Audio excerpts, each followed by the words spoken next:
আসসালামু আলাইকুম, সবাইকে শুভ সকাল এবং রমজান মাসের শুভেচ্ছা। আশা করি সবাই ভালো আছেন। আমিও আলহামদুলিল্লাহ অনেক ভালো আছি।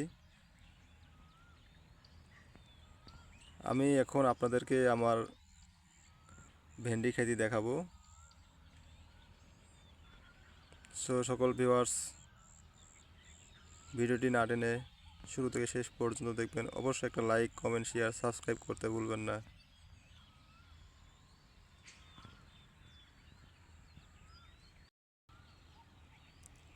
এটা হলো আমাদের খেতি, সুপারি বাগান, লিচু গাছ। আর এই যে দেখতে পারতেছেন, এটা আমার ভেন্ডি খেতি।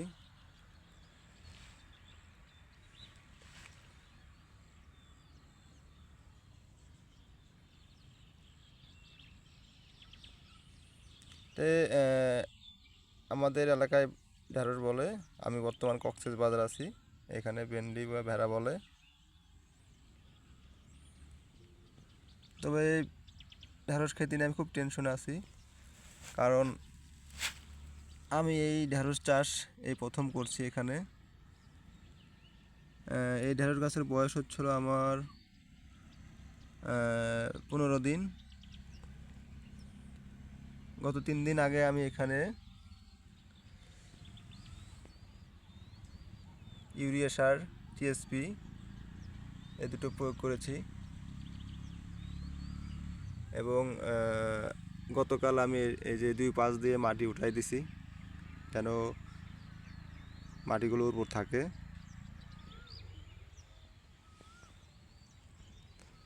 সো ভিউয়ার্স, আমি এখানে দেখতে পারতেছি আমার এই গাছের পাতায় অনেকগুলো ছিদ্র দেখা যাচ্ছে। দেখুন, আমি আসলে বুঝতে পারতেছি না এটা কী রোগ।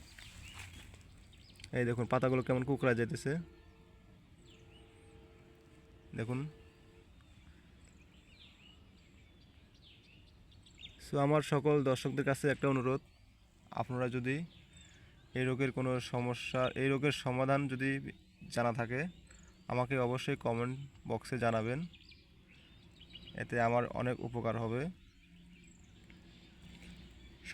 সবাই তো শুধু ভিডিও বানাই হচ্ছিল আপনার শেখানোর জন্য, কিন্তু আমি শেখানোর পাশাপাশি শিখতে চাই। এই দেখুন, সার দেওয়ার পরে এই নতুন পাতাটা গজাইছে। সবগুলো গাছের একই অবস্থা।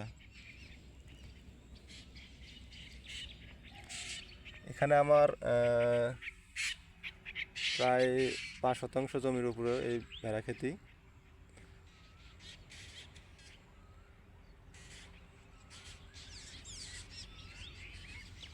দেখুন, অল্পটুকু একটু ধনিয়া পাতা লাগানো হয়েছে এখানে, তবে অনেক সুন্দর হয়েছে। এখানে কোনো সার, কোনো কিছু প্রয়োগ করা হয়নি, তবে মাটিটা অনেক উর্বর ছিল আগে থেকেই। তো এটা লাগাইছে হচ্ছিল ভাইয়া, এটা হচ্ছিল ঝিঙ্গা আর ঝিঙ্গা একসাথে লাগাইছিলাম। বুঝতে পারতেছি এটা কী গাছ। এটা মনে হয় হবে ঝিঙ্গা গাছ, কারণ আমার চিচিঙ্গা গাছ অনেকগুলো গজায় নেই, অনেক আগাছা দেখা যাচ্ছে। এগুলো পরিষ্কার করতে হবে, সময় পায় না ভাইয়া।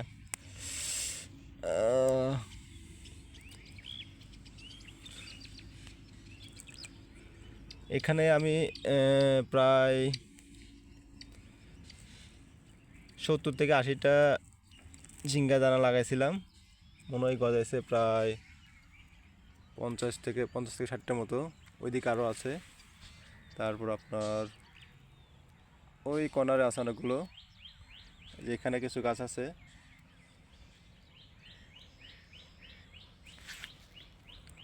এখন গরমকাল অবশ্য, তারপরও দেখুন কত কুয়াশা। সকাল প্রায় 7টা বেজে গেছে। আমার গ্রামের বাসা বগুড়াতে, আমি এখন কক্সবাজার আছি। পাশাপাশি একটা জব করতেছি, এবং তার পাশাপাশি এখানে কিছু ঢেঁড়স গাছ লাগানো হয়েছে দেখুন। সো ভিউয়ার্স, আপনারা আমাকে অবশ্যই জানাবেন আমি কি করলে আমার এই ভেড়া খেতিগুলো অনেক ভালো হবে এবং বেশি ফলন পাবো। অনেক আগাছা হয়েছে অবশ্য, সময় পাইতেছি না, কখন পরিষ্কার করবো। এখানে অনেক ধরনের গাছ আছে দেখেন, এটাকে আমাদের এলাকায় বৈতে শাক বলে, বগুড়াতে এখানে কী বলে জানি না, মনে নাই আমার এখন। এটা অনেক সুন্দর একটা গাছ সকালবেলার, এটা মূলত মূলা গাছ, যে মূলার শিকড় এখানে, এটা মূলার ফুল রেখে দিচ্ছি শুধুমাত্র সৌন্দর্যের জন্য, আসলে এটা কোনো প্রয়োজন লাগবে না আমার এখন। কত সুন্দর, দেখার মতো একটা, অনেকগুলো আছে এরকম ফুল, ভালো লাগে। সকালে এসে একবার দেখি, বিকালে দেখি, এত পরিমাণ ঘাস গজাইছে, তো গাছটা হবে কোথা থেকে? তো এটা স্বাভাবিক জ্ঞান আমারও একটা লাগতেছে, মনে হয় যে ঘাসের কারণে গাছগুলো বৃদ্ধি পাইতেছে না। দেব ইনশাল্লাহ, আজকে বিকালে অফিস থেকে এসে পরিষ্কার করে দিব। মাটির নিচে পড়ে গেছে গাছটা অনেক, কারণ কালকে এখানে মাটি আলগাই দিছি তো। এখানে মরিচ গাছও আছে অনেক, আর মরিচ গাছের ফলনগুলো ভালো হয়নি, কারণ এই মরিচ গাছের মাঝামাঝি জায়গায় আলু গাছ ছিল, আর আলু গাছ উঠানোর পরে আমি এখানে এই ভেড়া খেতিটা করছি। তবে এখানে আমি দুই ধরনের জাত লাগাইছি,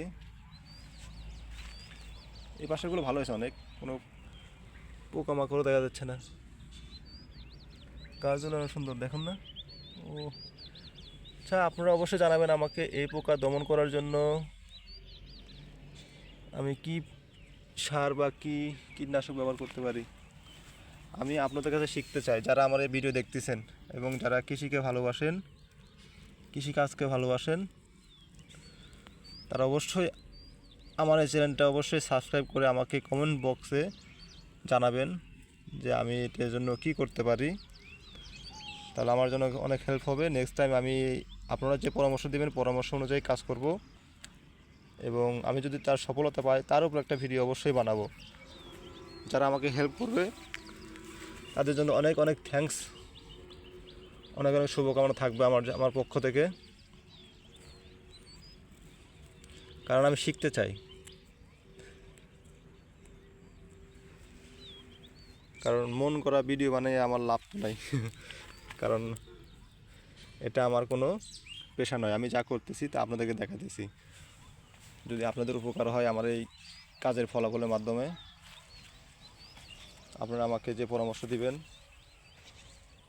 দেখুন এক জায়গায় কতগুলো গাছ লাগাইছে এখানে, আমি কি করবো এটা এখন আমি কয়টা গাছ দেখুন, 1 2 3 4 5 6 7 8 9 10, তারপরেও ভালো হয়েছে এখানকার গাছগুলো, বুঝলাম না ব্যাপারটা।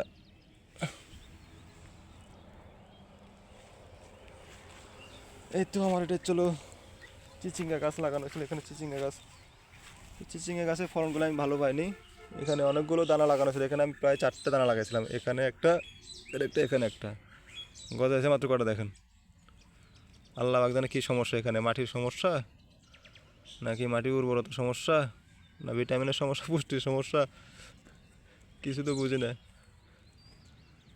এটা বুঝবে যারা রেগুলার কৃষক বা অনেকদিন যাবৎ কৃষিকাজ করতেছে এবং কৃষিবিদ যারা আছেন তারা বুঝবেন এটা। অবশ্যই আমার এই ভিডিওটি যদি কোনো কৃষিবিদ দেখে থাকেন আমাকে অবশ্যই কমেন্ট বক্সে জানাবেন আমি এটা কী করতে পারি।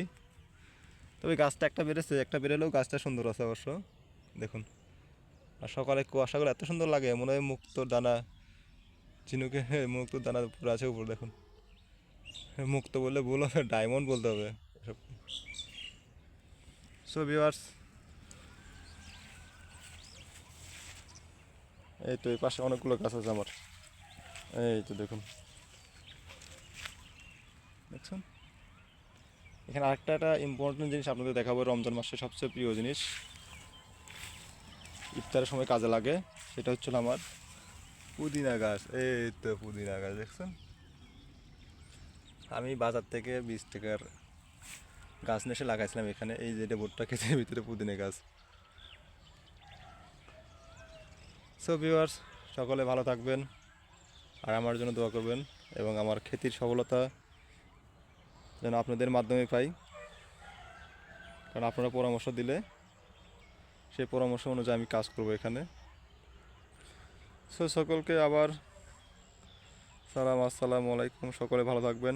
সকালের সূর্য, আর আমি এখানে আসছি সকালের সূর্য পাশাপাশি একটা ভিডিও বানাইতেছি, আমার খেতে দেখতেছি, এবং সবচেয়ে উপকারী আমার হতেছে আমার ভিটামিন ডিটা পাইতেছি আমি সূর্য থেকে।